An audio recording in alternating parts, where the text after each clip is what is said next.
Good evening. Good evening. Welcome to the City of Kalamazoo's Committee of the Whole meeting of Monday, September 20th, 2021. I'm Jeff Chamberlain, Deputy City Manager, and tonight's meeting is being streamed live on the City of Kalamazoo's Facebook page, as well as the City of Kalamazoo's YouTube channel. You can listen in to tonight's meeting by calling area code 269-552-6425 and entering meeting ID number 873-2307-3719 when prompted. And you can also leave a public comment for tonight's Committee of the Whole meeting by calling area code 269-226-6573. And turn tonight's meeting over to Mayor David Anderson. Thank you very much, Deputy City Manager Chamberlain. I appreciate it. It's great to see everybody this evening as we meet for our regular Committee of the Whole meeting on Monday, September 20th, 2021. So I'd like to call this meeting to order. First item on our agenda is roll call. Clerk Borling. Commissioner Cunningham. Here in the great city of Kalamazoo. Commissioner Hess. Here in Kalamazoo. Commissioner Knott. Here, Kalamazoo. Commissioner Pradle. Present in the city of Kalamazoo. Commissioner Urban. Present in the city of Kalamazoo. Vice Mayor Griffin. Here in the city of Kalamazoo. Mayor Anderson. Here in the city of Kalamazoo. Thank you very much, Clerk Borling. City Manager Ritzma, any communications? None, Mayor. All right, thank you. And now we have the opportunity for public comments for our Committee of the Whole meeting. Any public comments, Deputy City Manager Chamberlain? Yes, Mr. Mayor, we do, and we'll go ahead with those public comments right now. Sounds good. Yes, my name is Roxanne Meyer, M-A-I-E-R. I am a resident of Kalamazoo. I've been volunteering at the Tent City on Hotep since February. I've gotten to know a lot of the people there, and they're very afraid and have nowhere to go. And I'm wondering, what is your plan? And we need a quick plan. Since you want them out by the 29th, they need a place to know they can go and not be arrested. There's also rumors circulating that they will be arrested and there's going to be violence down there due to policemen coming into the camp, and they're afraid of being hurt physically by the police. They're already afraid of the police, so that's not a good thing. So we need a plan quickly. I hope you're all talking about it tonight. Please find our unhoused friends a piece of land or something where they can call their own and feel safe again and build a community till they can get back on their feet. Thank you for your time. Bye-bye. Hello, my name is Catherine Mumma, and while I'm not a resident of the city of Kalamazoo, I live in Portage. I am an advocate for the unhoused in the city of Kalamazoo, and it is a very big concern to myself and a lot of us who are people that regularly care for these people and give them clothing, give them food. It is a big concern that they are going to be without a home at the end of the month without any kind of plan as to where they're going to go. I think we need to start talking about housing and how we can get people back on their feet, because just kicking them out under the guise of it's safer for them or safer for the community, I just feel like that is not addressing the full scope of the problem. And if anything, it's making them some kind of scapegoat as to the whole of the problem. It's a very systemic issue happening in Kalamazoo when there are almost 1,000 people unhoused.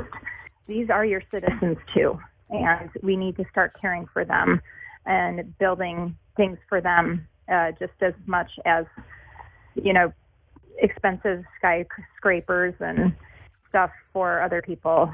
So please, let's address this issue tonight and work out a plan for these people, these humans in your city. Thank you.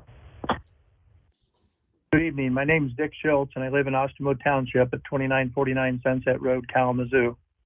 I thank the City Commission for giving me the opportunity to speak tonight. My wife and I, a few years back, became involved in a YANA group, Y-A-N-A, You Are Not Alone, in our church basement. We met some friends that we wanted to stay in touch with after the pandemic hit and the church was closed. So we decided to get into the sleeping bag totes, and we acquired enough funds to raise over 230 of those. We gave out 115 last year, and we have another 120 to give now. But we learned during this process, as ineffective as the coats were, they were like putting Band-Aids on gaping wounds. There were so many more basic needs. Blame was easy, but answers were hard to come by. We assisted in moving several people into and out of the hotel intervention project. Though that through this time, we just learned how complicated and frustrating this work can be, and yet we've seen the sun shine through the darkness again and again. Kalamazoo Coalition for the Homeless, with folks like Leander Robbie, Katie Sexton, Jason Knight, Tim Mulligan, and Ray Sweeney, have spent countless hours showing our homeless population that they indeed are not alone. My greatest concern now is that after September 29th, where will these folks go? How will their daily needs be met? If our elected leaders aren't able or willing to help them, who will? How can that help best be organized into an overall plan? Other cities across our land have implemented successful programs by organizing groups of persons, largely self-governing, yet with supervision and oversight. Shouldn't we as a city and a county full of concerned citizens? One thing I'm pretty sure of, homelessness is not going to just go away. I'm hoping that we can have a task force to study what other cities are doing and how we can learn from them. I was raised believing that where there's a will, there's a way. I would ask tonight, do we have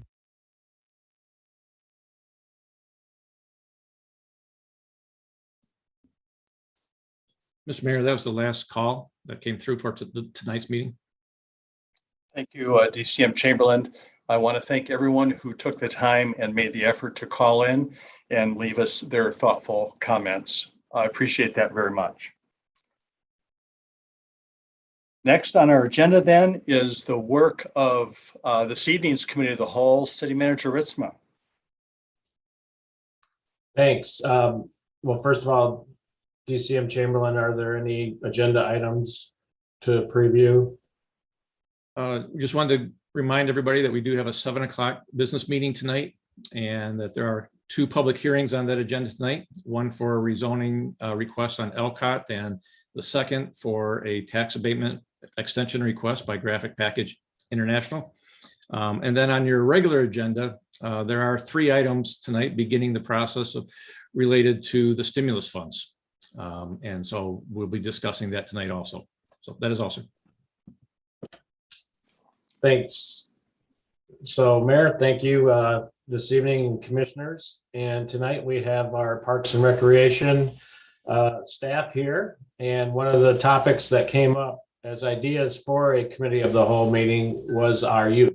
So we've got a lot of information and I believe stories to tell about what's going on in Parks and Recreation related to youth development in the past year. So I will turn it over to our Parks and Recreation Director, Sean Fletcher. Good evening, everybody. Thank you, Mayor, Vice Mayor, and Commissioners for giving us some time to talk about youth. We're kind of going to look at it from a broader level. We'll scratch the surface, so to speak, on the youth programs that we're involved with over the past year and that we've been doing for a while now.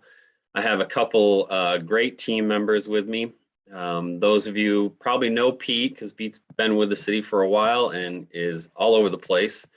I call him everything youth, but he's done a lot of great stuff for us. And then Chad hasn't been with us very long, but he's done a lot of great work as well. And they're both going to have some time to speak, and then I'll kind of wrap things up at the end. We have a PowerPoint that's probably going to show up on the screen here in a second. And I think Pete starts us off, or is it Chad? I do. Yep, Chad. I was wrong.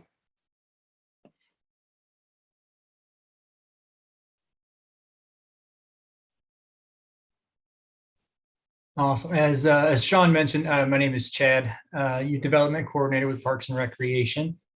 And talk a little bit about, I believe the first program we have on here is All Things Possible. If we could go to the next slide, please.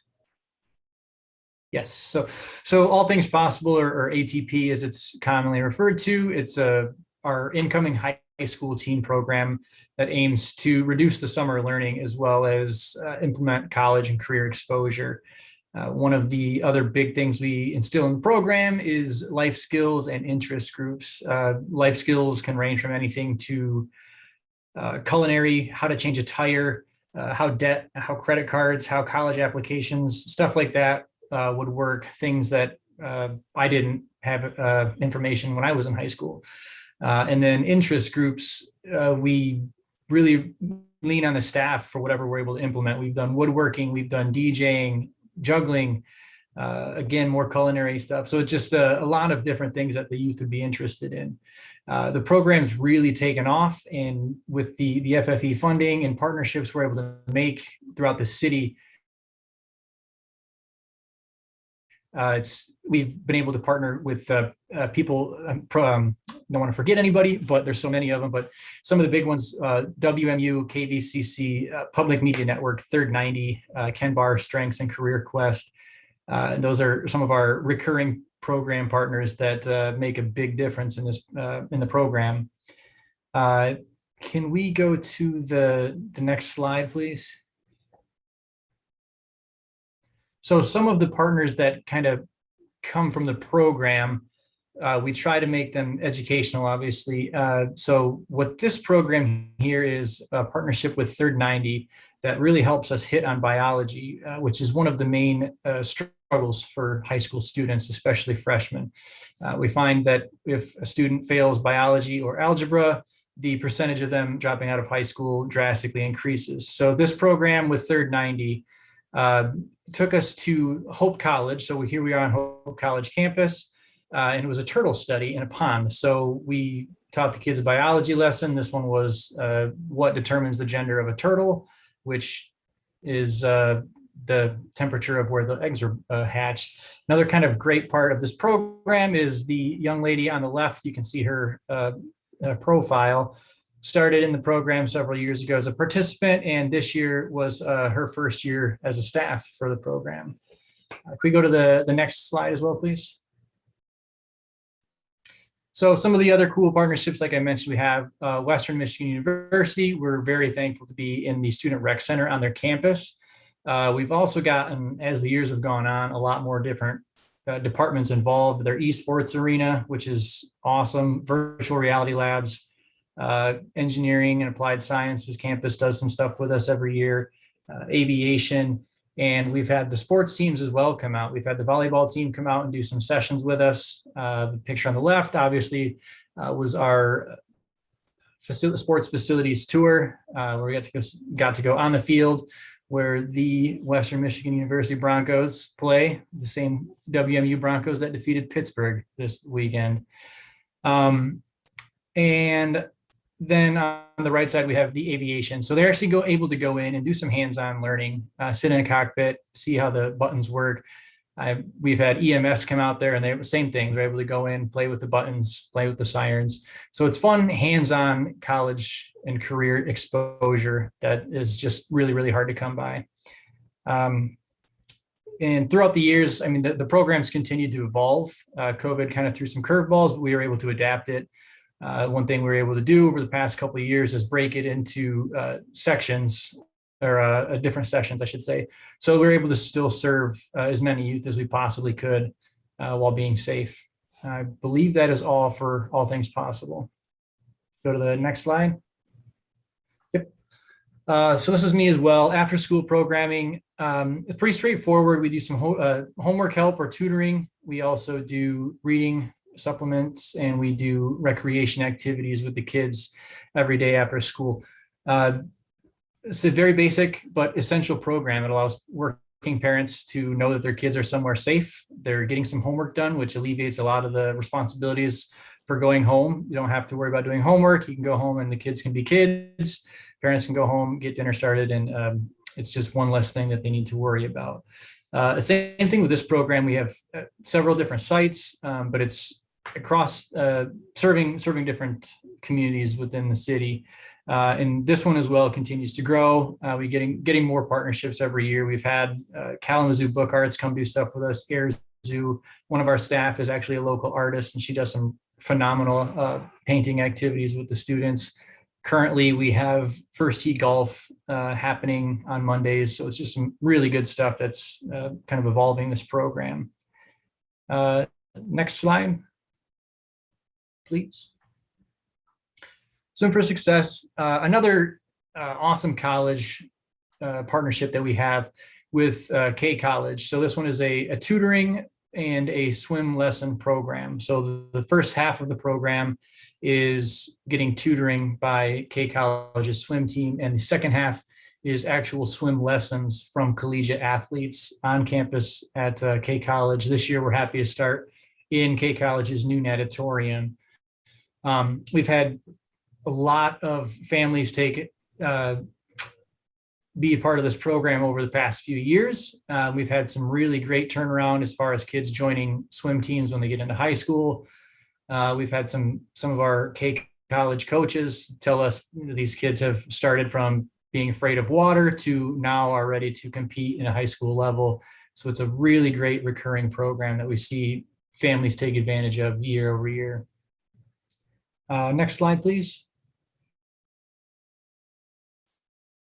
That's it for me.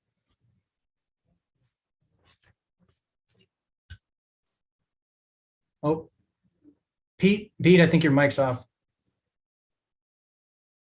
Thank you. All right, sorry about that. So thanks for having us. Again, I'll kind of repeat what Sean and Chad said. We appreciate the opportunity to talk to you guys. I'll let you kind of know what we've been doing. I'm the recreation coordinator. I've been with Parks and Rec for 18 years. So some of the things that I've been in charge of since I started have kind of progressed and grown over that time. The first one we have is the Super Rec program, which is as you can see, it's a free summer camp available to all Kalamazoo families. We have 5 sites that we currently serve around the city of Kalamazoo. When we first started this, we were just at the Douglas/Lacrone Park for that 1 year. And then the next year after that, we bumped up to Douglas, and we were at El Concilio and then the New Village apartment complex.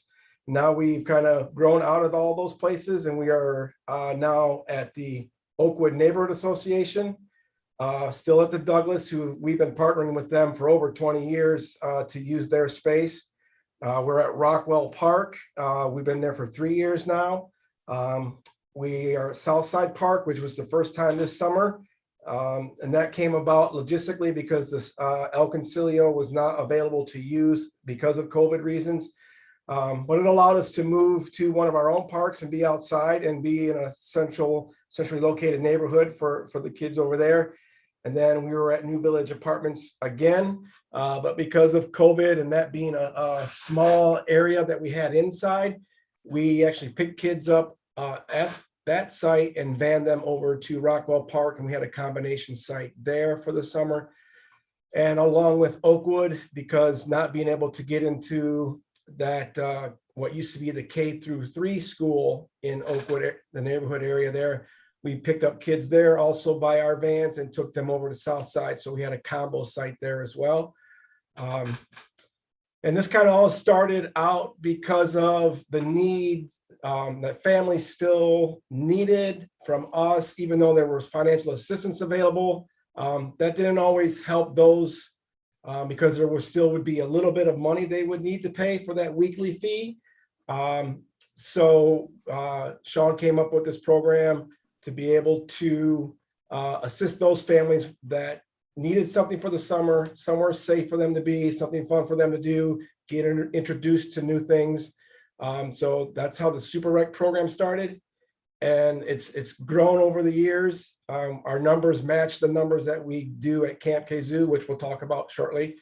But that program just grew out of the need for families needing something, even when financial assistance wasn't enough to help them get their kids to camp. We partner with KPS along using some of their buildings sometimes, but the biggest thing we get from them is breakfast and lunch for all of our camps. We also partner with the food bank, and we are able to get snacks to provide the kids in the afternoon. We get an awesome deal at the food bank to be able to get some of that kind of stuff to provide for the kids throughout the summer. We are a 9-week, Monday through Friday, 9 a.m. to 5 p.m. camp. And in those camp days, we have field trips, and we have people come on site and do stuff for the kids at the Super Rec sites. The one thing about a Super Rec site is it's not quite as structured as our Camp Kazoo sites. And partly is because we want to give them some freedom just to come down to the neighborhood park or the building that we're using and be able to kind of pick some of the things that they'd like to do and they want to do. But then we still incorporate some of our own planning in sports and games, arts and crafts, performing arts. We do reading with them either on their own, or we read to them, or we use books on tape to get 30 minutes of reading in. And some of the things that we included this year and last year, partnering with Pretty Lake. Last year, our Super Rec sites got to go out there a couple times over the 9 week or 6 weeks we did last year. But this year, they allowed all of our Super Rec sites to come out once a week for 8 weeks. So our kids got to go out there and do everything from boat rides, tubing, kayaking, archery, STEM activities. Anything that they had offered out there, they were able to do. And that was a big hit with the kids to look forward to every week. We brought in some new partners this year. We had a lady from the Parks Trade Center who has a bead business, and she came and taught the kids about entrepreneurship and building your own business. And then they were able to make some different things with the beads she brought. One of the other big projects we did was with a couple artists here locally that got some funding, and we did a photos called the Photo City Snaps program. And if you go to Rockwell or here at Mayor's to Lacrone or the Southside Park, you'll see these really nice banners up on the fencing, and you'll see pictures that the kids actually took with cameras provided by that program.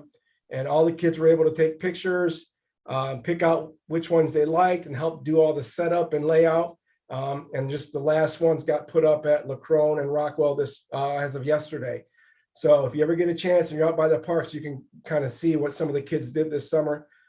Some of our new partners, again, that only Super Rec kids got was the First Tee program. 2 of our sites got to do that once a week for 4 weeks. And then we also partnered with a couple local college and softball coaches, baseball coaches, and we were able to do a 4-day baseball camp with kids from the north side at the Douglas Lacrone, and we brought kids from Southside Park over. Unfortunately, the one at the east side was all set to go, and then the volunteer coaches were not able to get off the time of work they needed. But we will be in talks with everybody to get that going again. Last year, the kids really, after the first day, they kind of got into it a little bit more each day, and it was nice to see them kind of get involved in a sport that they might not play, and maybe open up avenues for them to do as far as playing baseball or softball once they get into high school and whatnot. So that's kind of what the Super Rec program is. Like I said, it's a little different in Camp Kazoo, just it's not as structured. Whereas our Camp Kazoo, we have 2 sites, and that's at the Mayor's Riverfront Park here and at the Youth Development Center on East Crosstown Parkway. And that's a more structured camp. We make sure that they get their 3 rotations of sports and games, arts and crafts, and performing arts in every day, unless there's an on-site visitor or a field trip, which is related to the theme weeks. The Camp Kazoo camps have theme weeks, so they have 9 of them. And we organize and set up folks to come visit and do projects with them that related to their theme, or we send them out on field trips related to the themes. One of our newer partners with that was Public Media Network. The kids were able to go down there and get some hands-on technology stuff, doing videos and animation and stuff like that. But the biggest difference is we provide a lot more structure in those camps for the kids, kind of what the parents are looking for when they pay to have their kids come to camp. They like the structure, the rotations, they know what their kids are doing, and it kind of fits into that school mode so that they kind of have a schedule. So the Camp Kazoo is the one that's, when I started here, was going on at a few different sites, and they were just called our summer camps, but we kind of changed that around and kind of changed up the rotations, changed up who we had coming. And it's really been a really great program for those parents that want to have their kids in that kind of setting. They were also part of a lot of field trips. They do get more field trips and they do get more on-site visitors related to their themes, just because there is a fee that parents are paying. So we are trying to give them a little bit more to do and an experience. And to wrap up both of those sites, we have CITs, or counselor and trainers, on all of our sites. They are teenagers between 13 and 16 that we mentor. They're staff assistants. They help out in every single way possible. As we've discussed in prior commission meetings, they have been volunteers and they put in just about as many hours as our staff do. And this year we were able to get them a stipend of $500 max, depending on the number of hours they put in for the summer. And they loved it. They had plans for it. They knew how they wanted to use it. They were talking how it was going to help them with school, get them clothes, get them. Some of these kids were heading out to the college for their first year, so they were using that. They were saving that up. So that has been a great addition to allowing us to kind of give back to those teens who give so much of their time during the summer. And we did get up to 30 CITs. And as our Super Rec program is growing, we're starting to get more CITs into those programs because they're getting too old to be a Super Rec camper, but now they can actually stay with us and get that mentorship and get that job training. We currently, as of this summer, we had 7 former CITs working, and 2 of them were actually site supervisors for us. So we feel really good about how that program's been running and where it's going. And then our summer program that tops everything off is the Gold Shoe. And it's a competition, backyard games, you could say, obstacle course, beanbag toss, different things like that. And it's great to get all the kids down at Upjohn. They're having a great time. They're all playing different games. We're keeping track of points. We do a cookout for them. We get all the food. We cook out for them. They have a nice lunch, and then they all go off to the pool for the afternoon.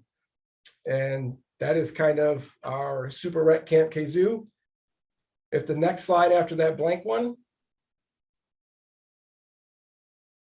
or is that the, oh, there we go, Gold Shoe.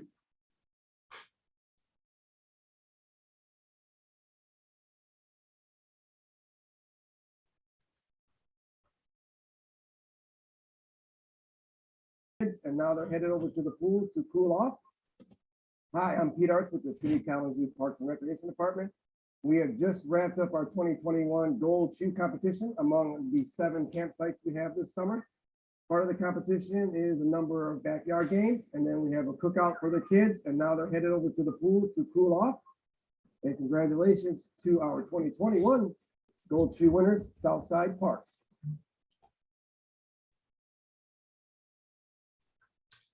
So we appreciate Neil coming down to take that video and put that together for us. He did a great job getting some really good shots there. And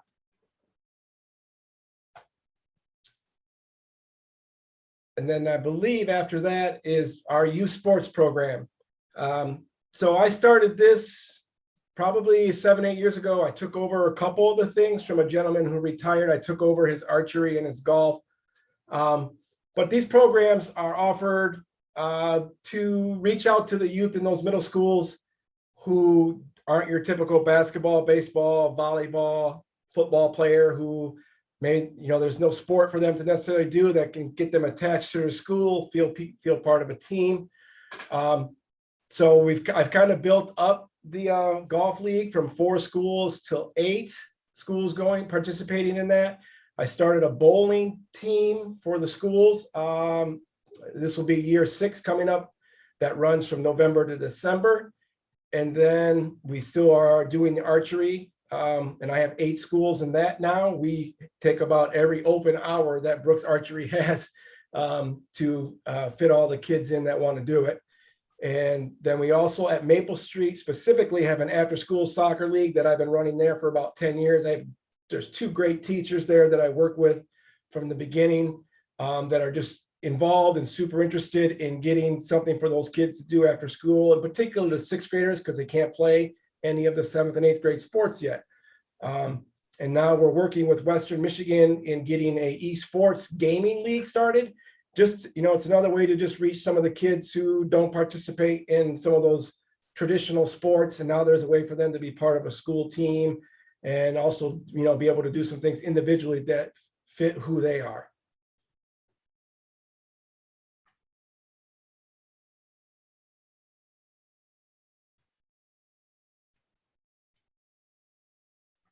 You're muted. Thank you. Our Youth Action Council, dubbed Kayak for Kalamazoo Youth Action Council, is our pretty new Youth Action Council. We started in February of 2021. The overall kind of goal for them are participating in some of our events and helping us do some planning. Overall, really just giving us a teen perspective on how we want to facilitate some of our programs and some of the things moving forward. It's tough to get teens sometimes to participate. They vote with their feet, meaning they either show up or they don't. So getting teen perspective, teen participation and planning really helps us kind of get the demographic we're looking for with that.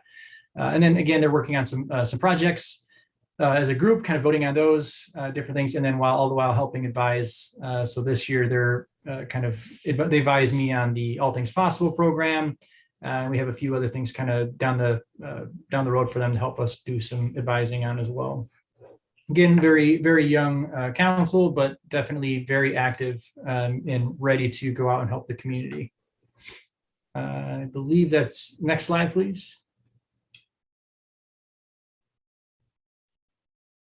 Yes, we have a few more things that we're really looking to do. We had a couple of additions with our staff and some really great things happening. Winter Games, our Spring Valley Park is just, we're looking to create an ice skating rink, get some hot chocolate, make it a nice winter event.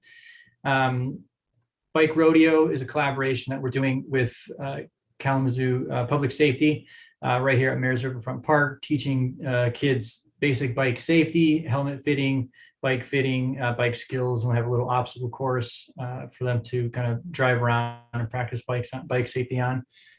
Summer kickoff and back to school event is a nice intro to summer.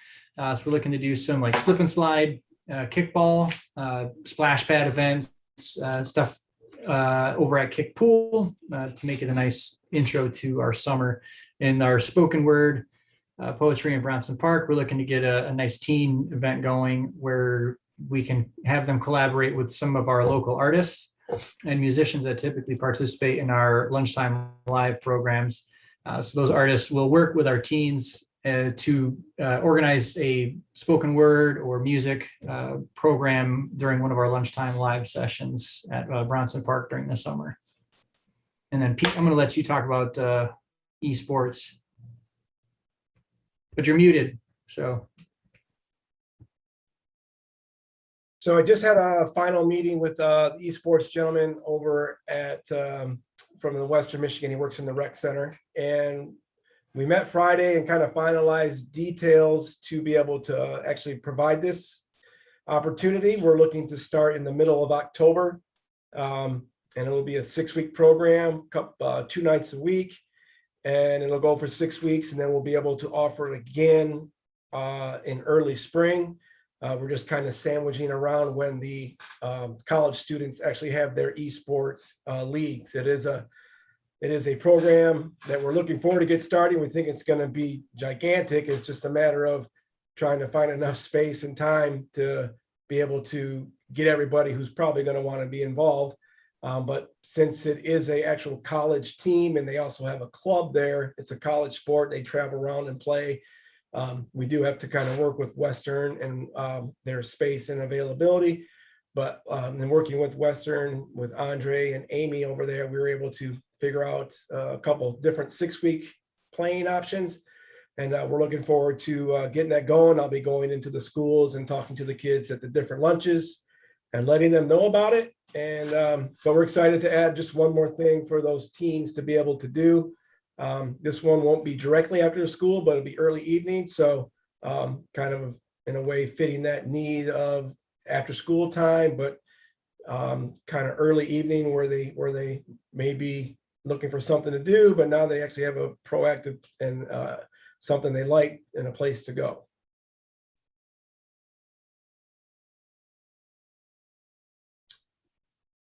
Not sure, Chad, are you or Sean doing the disc golf? Yeah, disc golf, it's just another kind of basic, kind of explained itself, looking to get a disc golf league going on some of the course that we have around the city. Trying to just get some teens out there to expand their horizons on atypical sports. Next slide, please. Okay, I'm going to talk about kick pool. We had a very successful season at kick, just about doubled our number of guests compared to 2020. Obviously, COVID impacted those numbers. We offered swim lessons, we had aquatic fitness classes, and then at the beginning of the season, we had a swim meet that attracted about 1,000 athletes and guests to the Kalamazoo area. We did have a ton of participation, which is good. We had some behavior challenges that were bad. We have spoken to Meg at KidNet. We are going to work toward having some youth development professionals that can work at the pool to work with some of these kids and help understand some of the challenges they face and work with them. The lifeguards are focused obviously on safety. So we want to provide another resource to try and help with some of the challenges we faced this year for next year. And I did want to say, if you've never been to the Swim for Success program, the end of year swim meet, where the kids get to compete, that is a fantastic event. And if you've never been to the Golden Shoe Award, that one is pretty fantastic. The video had some great footage in it, but it's just a super event. You folks will be invited next year. We're gonna really amp that one up. Pete and his team have done historically a tremendous job with that. We're gonna allocate more resources to that and make it even better. So you can look for your invite to that. Next slide. Youth and teen facility. We are working on a feasibility study currently. We are looking at items such as location, cost, the different types of activity spaces, how big those spaces would be. Late in July, we held an input session with youth. We had around 55 youth and some parents that came to mayors and provided a lot of great input. I was very surprised at the number of times that aliens came up. It was interesting that they wanted an alien designed building, so that should be fun. If we get to the point where we have this type of facility, and we do take into the feasibility study would consider other buildings that are being constructed. I know the Boys and Girls Club are currently building a facility. We would look to serve 200 to 300 youth per day, potentially more. It would be open 60 plus hours a week, including some nights and weekends. If we have this type of facility, we want it to be used. We want people in there, when there aren't other services being provided. And one of the things we've learned, especially over the past several years, is we get phone calls usually in the fall, people looking for program space. There are a lot of great programs happening in the community, and often they need actual space to run those programs. And we're not looking to run every program. There are successful programs that are happening that sometimes need a space. We'd likely be an option for those program providers. So that the youth and teen facility feasibility study would be done by the end of the year. We have a couple other teen centers we're going to visit. We're visiting the Howell Teen Center on Monday to get an idea of what that facility is like. And we will certainly utilize our Kalamazoo Youth Action Council folks to give us continued input on that. Some of those folks attended that input session. Next slide, please. Embedded within the youth master plan is it's information about the youth and teen facility and other facilities. One of the things I want this plan to be is flexible. If we have an opportunity, you know, for a facility that becomes available that would work, we want to be able to look into that as an option. You know, maybe an elementary school becomes available, that might work instead of building something. So I want to have a youth master plan that'll really be our blueprint for the next 10 years. What types of programs, where, what do our youth want? We can certainly talk to our youth in the community and our Kalamazoo Youth Action Council to get input and really look at, you know, what are the barriers? We know that transportation historically has been a barrier. We want to know and understand, you know, what success would look like from a transportation standpoint. And we have many partners that we will work closely with as part of this master plan process, and then, you know, implementing the plan, which include KidNet and our public safety folks. Another aspect of the plan would be a staffing plan and then financials around what it takes to serve more and more kids within our community. We serve roughly unique individuals, several hundred youth per year, and we'd like to turn that into several thousand. We think there's the capacity for it, and that's what we really have our sights set on. Next slide, please.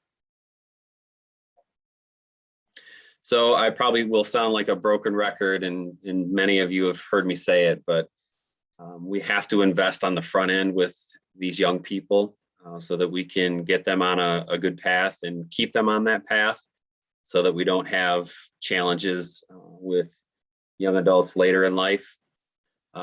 Again, we will certainly work with our kayak folks, the Kalamazoo Youth Action Council, great group of kids, and they tell us things that we never would think of. So we really want to focus on their guidance, and then again, serving, you know, thousands of youth every year is our goal. So we know we can do it.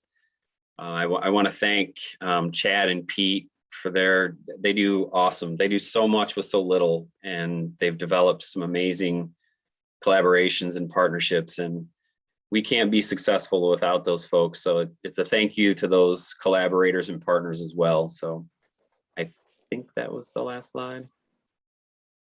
Yep. So we're happy to answer any questions. I know Commissioner Urban's had his hand up for a while, so maybe he can go first. I can't see other people on the screen, so I'm not sure who was up first. Commissioner Urban, do you have a question for the team? You're muted, Commissioner Urban. I'm going to reserve my question till commissioner's time, because the time I wanted to speak was prior to this, having to do with tonight's agenda. So it's not appropriate for me to raise my question now. Okay, thank you, Commissioner Urban. Other questions? Commissioner Hess. Well, I just love this. Thank you.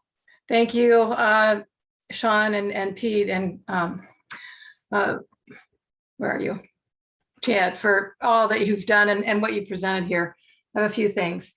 As you all know, my former life, I was a coach, physical educator, and I believe strongly in sport as a vehicle for teaching these life skills. So thank you for believing that and for moving that forward.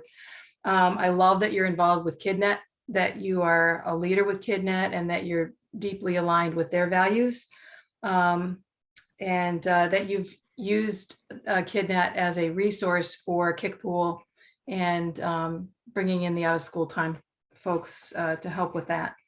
I agree that this is a great use of Foundation for Excellence dollars. I would love to see us see where we can invest more as we bring those thousands of kids forward into your work. And I will say that having been at K, it is not just the kids enrolled in Swim for Success that benefit. The students that teach them love it. It is one of their favorite things to do. And it's not just the swim team either. There are students who may not be in the swim team, but have a swim background or swam in high school, who also love being involved in this program. It is a total win-win. And now that we have the new natatorium on Kay's campus, we can just serve so many more kids. And it also is a social justice issue. So thank you for doing that. I'd like to thank COVID for making it cool to be outside again, and to recreate outdoors and to make all these outdoor programs necessary, but that people say, hey, it's great being outside. So that's the only thing I'm going to thank COVID for. My question is for ATP, Super Rec, and Camp Kalamazoo or Camp Kazoo. Are there age ranges for that, for participation in that as a camper? And as we age up through the programs? And then in Camp Kazoo, you mentioned that people pay for that, but are there scholarships for that? Since I have two questions, Chad, I guess I'll go first. Age range. So Camp Kazoo is kids who have finished kindergarten. So they have to be 5 and finished kindergarten up to 12 years old. And then Super Rec is 7 years old up to 12. And the reason that we don't have the 5 and 6 year olds is because it is drop-in. Things can change fast. They have a little hard. We discovered they have a harder time with that. And the fact that it is 9 to 5 is something that they're really not used to, especially those who haven't been through a whole day kindergarten. We did it for a couple summers, and we just found that midday they're ready to take a nap, or they're tired, they're hot, and it's not something that they're kind of ready to quite handle all day for 9 weeks. So the 7 to 12 group has worked really well. We do make exceptions if somebody has got 3 or 4 kids in the program and one of them is 6, and we've got room. We will take them because the brothers and sisters can help them out. And if we have a site that's not full and we got some openings and there's some 6-year-olds, we talk with the parents and say, yeah, we'll give them a chance. We'll see how it goes, and we'll be open and on and say, yeah, if they can handle it, make it through the day, and and if they think they can handle it and they show that they can handle it, we'll keep them. And we try not to turn anybody away, but we also try to make it not too difficult on the staff for 8 or 9 hours. So, and the Camp Kazoo, there is financial assistance for that. I believe that was the second question. So yes, I don't know the number off the top of my head. I want to say it's like they get $600. Maybe Sean, correct me if I'm wrong, but I think that's how much they can get. And so their scholarship, they get 75% of whatever program they're looking for financial assistance from. They get that 75% off. They just have to pay 25% of whatever's remaining. And then that money comes off the $600. So that can be used for middle school golf, to Swim for Success, to anything we have. And I believe this was the first year where we just said, plain and simple, anybody who's in the city of Kalamazoo can get the scholarship. Thank you. All Things Possible, what's the age range there? Yeah, All Things Possible. I mean, we don't typically have an age range. I guess if I had to put an age, I'd say that 12 to 14 age range. More of a grade range. We're really looking for those incoming high schoolers. It's kind of a strange time. You're going from being top dog to bottom of the totem pole in school. And that's, kind of another thing we like to try to do is get them a little bit of introduction into the physical space of a high school, just to eliminate that anxiety of a new location. And then kind of the reason that we're targeting the incoming high schoolers is because they're about that age range where they're going to start qualifying for driver's education. And that's something that I don't believe I talked about, is that once they complete that first year of high school, they reach back out to me and we kind of have a little discussion about how high school went. And then Parks and Rec were able to pay for their driver's education.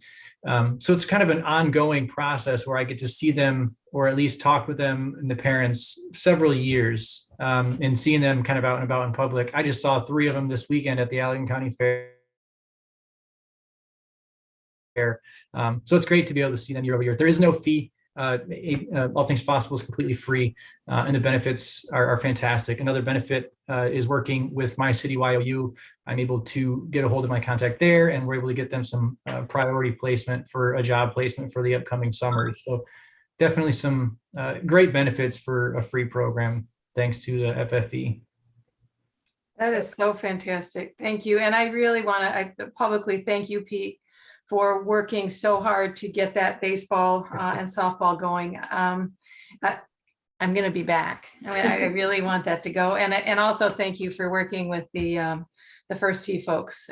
Again, very valuable lessons, life lessons, skills that can be gained through working with sport. If I could just chime back in there. So I don't want to make you think that we all of a sudden at 12, we don't have those kids anymore. That's where the CIT program comes in. For those of you that they're 13-year-olds. Technically, it goes to 17. In the last couple of years, because of staff shortages and things like that, if we've had really good CITs that 14, 15, 16-year-olds could show really good responsibility and caught on to the job, we actually hired some at 17. So with the Super Rec being fairly new, we don't have as many CITs in those programs, but those numbers are growing as kids are starting to get a little older coming through the Super Rec now that we've had it for a few years. And the Mayors and YDC site, it's been around so long that, I mean, we get 8 to 10 kids who want to be CITs at those sites. And so we've been able to disperse them a little bit. And now the kids at Super Rec are getting a little bit older. So when they turn 12, they have the opportunity for Chad's program or to stay with the counselor and trainer because they want to stay with camp and they want to maybe be a summer camp staff at some point. And then just that First Tee, I know Chad didn't mention it, but they are also now working with the after school program kids too. So. Thank you. Thank you. That's all I have. Thank you, Commissioner Hess. Other questions for our city team? Commissioner Cunningham. First, thank you to the team for the presentation. I truly appreciate all of the great work that you guys are doing. But I start off, I talked to Director Fletcher probably ad nauseum about some of the things that I'm looking forward to within our parks and recreation. One of which I always tell them is I think we do an amazing job for our 12 and under, but we have to figure out that 13 to 18-year-old group. And so I appreciate even seeing one of our partners being Kalamazoo Public Safety. I think that's, as we look at some of the issues that our community is facing, whether it be violence or other, where we often task public safety with trying to address these issues. And it's even spilled over into, younger and younger individuals who are engaging in activities that they just shouldn't be engaged in, or most of the time shouldn't even be exposed to, let alone engaged in. And so, again, that's one of the things that I challenge each one of you at the table to continuously think of in every room that you sit in. And then, I've also had opportunity to my colleague, this piece is probably more so to my colleagues. I had opportunity to sit down with Director Fletcher, DCM Chamberlain, and a community member last week and just give a brief presentation on Owen Workema from Public Safety on the opportunity that we can potentially invest in as it pertains to our youth. But I think the piece that I really want to draw from that presentation was it was really focused on, our Black and brown kids. And, the way that America is made, we're all in our silos culturally in a lot of different ways. And so no offense to Pete, Chad, or Sean, but I know 17-year-old Eric or 15-year-old Eric at high school, if you walk in, I'm not talking to you. You know, you walk into school, I don't have 2 words for you. If you come talk to me, I'm going to hear you, but I'm really about to go talk to my other friends. Matter of fact, I mean, in all honesty, you know, 15-year-old Eric probably wouldn't even listen to 39-year-old Eric. And I say that to say, we have to figure it out. We don't have any other choice, but we have to figure it out. We have to change this next generation so that they aren't falling into these perpetual issues that we're dealing with in our community. And I say that from I want to add into that. It has to be culturally competent. It has to be built for the culture that it's dealing with. And that's going to take my ask from not only this commission, the next commission, and the community is going to take some investment from our administration, the community, and everyone at large in ways that we probably normally wouldn't have in the past, because we can't keep doing the same thing and expecting a different outcome. I know one of the pieces of our conversation is it can't just be investment in sports. And so I think about, how do we bring in, I don't even know who the young kids listen to, but how do we bring that person in to do a performance and then maybe speak to the youth? How do we bring in, or maybe it's, every Saturday night we have a teen club. I had one when I was growing up. And so we gotta really meet them where they're at. And I know we have, in this piece, we have a youth council, and I appreciate that. And I'm sure that they, provide, extreme knowledge that we probably lack in a lot of different ways. But at the end of the day, as leaders, as thought leaders, it's our responsibility to make these decisions to get things done. And if you look at yourself at the age of 13, 14, and 15, you didn't know what you wanted. 16, 17, you didn't know what was best for you. And so we just got to make some of these decisions. They're going to feel hard, they're going to be difficult, but I want you to keep that in your mind as you move forward, is how do we culturally meet these individuals? And in all honesty, maybe it's not just us. And I think it just goes back into what you guys mentioned, is those partnerships. First T, Kalamazoo Black Male Alliance was a part of that program, as mentors teaching individuals how to golf. I don't see how, because they're terrible, and I know because I'm a part of it. But it's still, just some of that out of the box thinking, some of that out of the box partnerships that we never would normally engage in. We have to really be intentional on. That's my soapbox message. I guess not necessarily question to be answered, but more so a question that if you think is pertinent, to make sure that it's in our next presentation. 2 things. One, the data on how many youth are participating. I know you mentioned hundreds, but if we can, get that segmented out, that might be a little better for us to process as a city commission. The other piece is the dollar amounts attached to those programs. I think that would be useful for us to also be engaged in as we look through the budget each year, because I'm in alignment with Commissioner Hess. I truly believe the change, if we're looking to address violence, specifically gun violence, we got to start with our youth.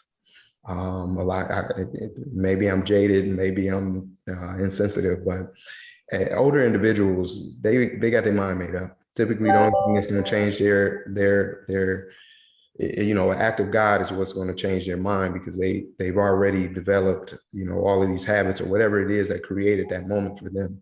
And so we got to start finding a way to really divert some of the issues that our youth are dealing with, especially in the inner city. And again, as Director Fletcher, he continuously takes the charge, but I want to make sure that I'm repeating it to Pete and Chad and even my colleagues. We can't allow public safety to just bear this burden alone. We got to take responsibility, and I want to include all of the other partners, but I'm not their boss. I don't oversee them. I oversee you guys. And so I'm speaking directly to you to say that's what we have to do. And it's not an easy task. I don't have the answers, but that's something we have to figure out as a team. Thank you, Commissioner Cunningham. Other commissioners, questions on our youth programs for the team here? Yeah, Commissioner Pradle. Yeah, I just wanted to echo colleagues, again, Commissioner Chris Pradle, sorry. Thank you, Mayor. I just wanted to echo colleagues just to share my thanks to you guys for all your work. You can just tell your enthusiasm and passion for the work that you do, just explaining and talking about it. And, I know whenever I get together with Director Fletcher, you can tell he's completely in it and loves this work. And, I love to see that. And I love to see that passion, especially working with youth programs. Having that excitement and passion for your work definitely shows. My offices are right around the block here from Southside Park, and it was just so awesome. Throughout the day, I could hear the noise, coming from the park. Every time I would drive for a meeting or I would drive home for the night or whatever, I could see, just all the activity going on in the park. And it's not one of the most densely populated parks in the city, so to see it that alive and just buzzing with people and activity was really cool to see over the summer. I had two questions for you guys, if you don't mind answering. I was just kind of curious about what the financial aid application process looks like for people to apply. Is it just sort of a threshold if you meet certain criteria, you automatically get a scholarship, or is there an application process that people have to fill out? That was the first question. Yeah, so there is a form in our office that can be completed, and unless it's changed, it was the qualification was if the child is on free and reduced lunch, they would automatically qualify. There used to be back in the day other criteria in order to qualify. City resident, and those scholarship dollars come through the Friends of Recreation. So the kids sign up, they get the discount, we track that, and then the Friends of Recreation reimburses us at the end of the year. And it's anywhere from $12,000 to $20,000 depending on how many kids participate. So it doesn't seem like a lot of money, but when you start talking about kids being able to participate, it does definitely add up. Thank you. And then the other question I had for you is just in terms of, I guess, the programming in general, but specifically the CIT program, the counselors in training. How do you go about recruiting that? What does that look like? How do you market to youth and get them to be aware of the programs that are offered, and then how to be a leader in the programs? So it kind of feeds itself, to be quite honest. From the very beginning, when I started here, the program was going on, and all the sites that we were running when I first started, the kids just, as they got older, they just kind of transitioned into that. So there hasn't been a ton of marketing, because it's always been somewhere between 20 to 30 kids wanting to do it to begin with.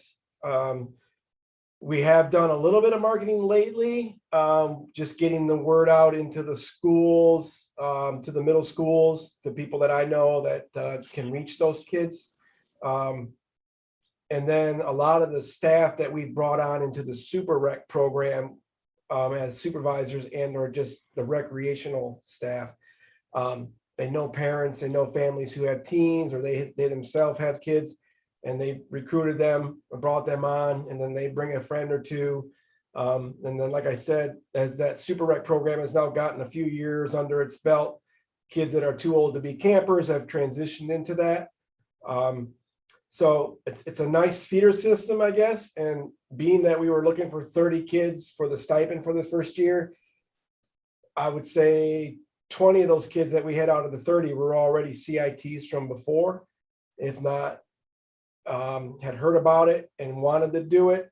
And then we probably brought in, like I said, maybe 10 to 12 new ones who had come out of Super Rec or had heard about it from other friends, or actually heard about it through a kayak meeting that Chad had run in February or March. They heard about it, and some of them wanted to get on that.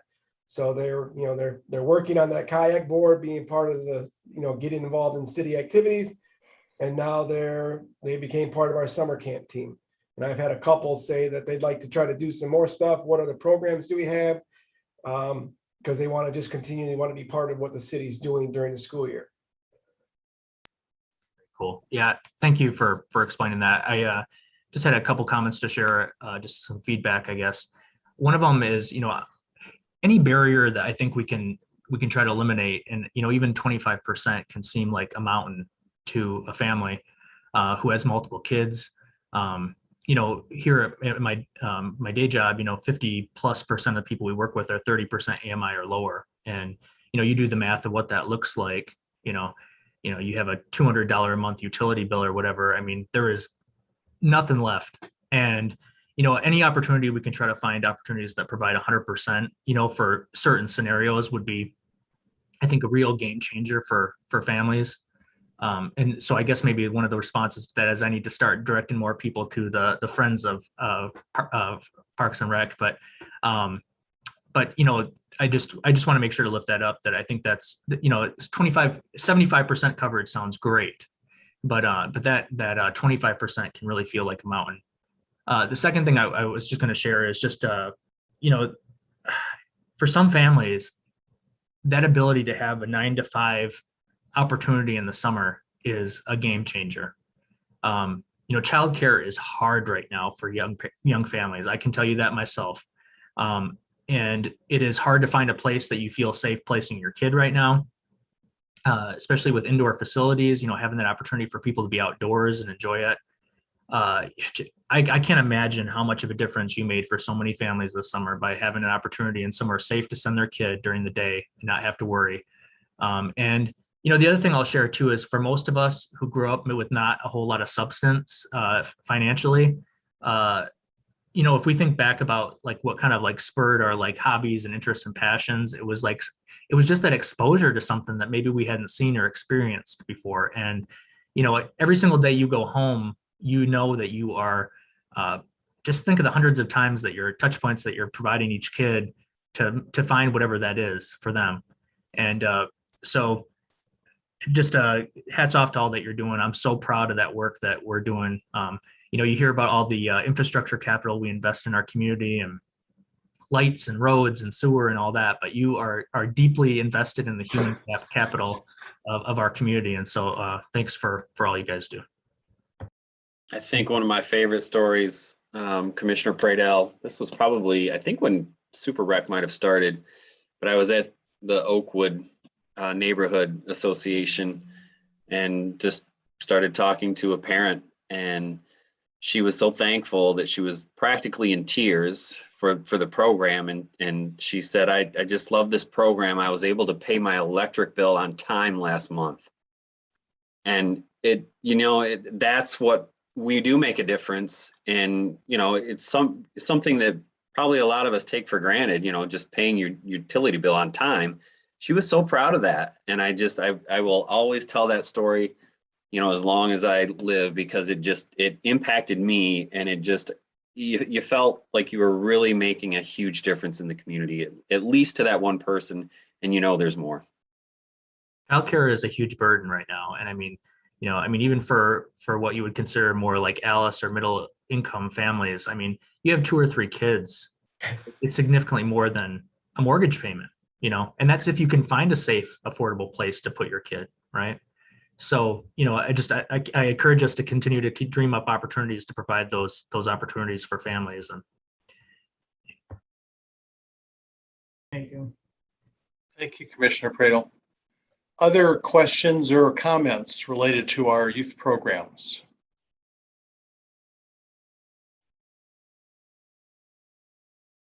So I don't see anything else from Commission at this point. So thank you very much to Sean and your team for being here. I appreciate all your work, and I look forward to continuous improvement, as has been proposed in several of our comments also. I guess I will drop back now. Commissioner Urban, I know that you had a question about an agenda item. Yes, it has to do with the graphic packaging international tax abatement. I see that this is the second time that we're discussing this as a public hearing. So presumably there's going to be action taken at the end of that hearing. And I think it would be helpful if it's made clear to everybody on the commission and the public that the issue is whether we grant a 5-year tax abatement extension or an 11-year tax abatement extension. And that's really all that that's all that's in our purview. If that could be made clear at the beginning of the hearing, we might be able to save some time and keep the meeting focused.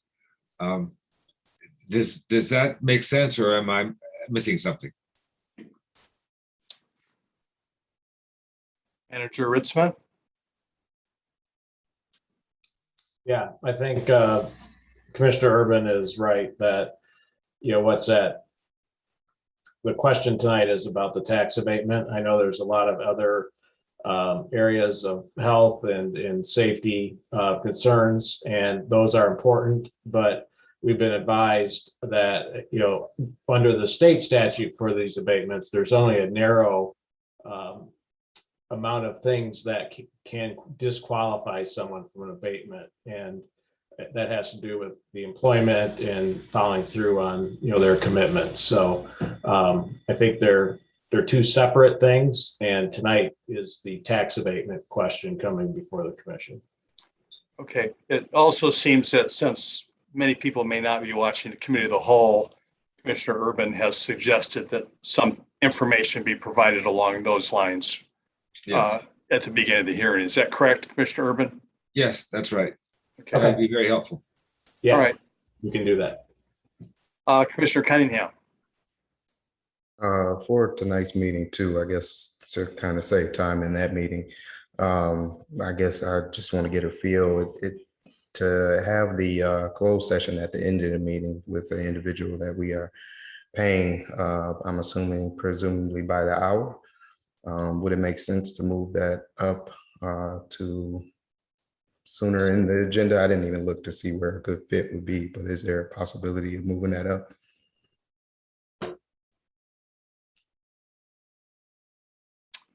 I'll defer to Clyde, because it's more of an agenda question. Yeah. The city commission by a majority vote can move things around the agenda as it chooses to do. Would it make sense though, I guess, is to my colleagues and city staff? I'm just getting a temperature. It's a good question. I mean, I guess the choices you're making from my perspective, Commissioner Cunningham, is that are there people who intentionally want to participate in the hearings or some of those other agenda items? And then are we pushing that back to later in the evening for that group of folks? So, we are not taking any action that we will be, happening after we get out of the closed session. So in essence, we will be adjourning for all practical purposes, I guess, in advance of the closed session. So that does. Gotcha. Yeah. Thank you for that insight and that clarity. Yep. Let me see, graphics, packaging. You just mentioned it again. I know they mentioned it before. Can you give us can you provide us in the next meeting that narrow preview of things that we can, in the statute that allows us to, over what we should be overseeing as it pertains to that abatement? And it might be is it inside of the actual agenda? If it is, I don't remember seeing it. So that's a good question, Commissioner Cunningham. So once again, I'm thinking maybe right at the time of the hearing would be a good time for that. Just want to make sure, just in case, there are people that be turning into the regular meeting who won't, didn't participate in the committee of the whole. Attorney Robinson, are you prepared to speak about that a little bit? I don't know if you want to say something now or you want to. No, I was saying at the meeting. I see. Got it. Okay, I'm sorry. Yeah. Information. Yeah, no, not now. Got it. So I didn't see Attorney Robinson. I saw his head nod. Yeah. Saw his head nod. Okay. The grounds are laid out in statute. I can certainly parrot the statute. It's not a problem. Okay. Thank you. Thank you, Attorney Robinson. So at this point, for the committee of the whole, we are down to commissioner comments on any item. Any commissioner comments for the committee of the whole this evening?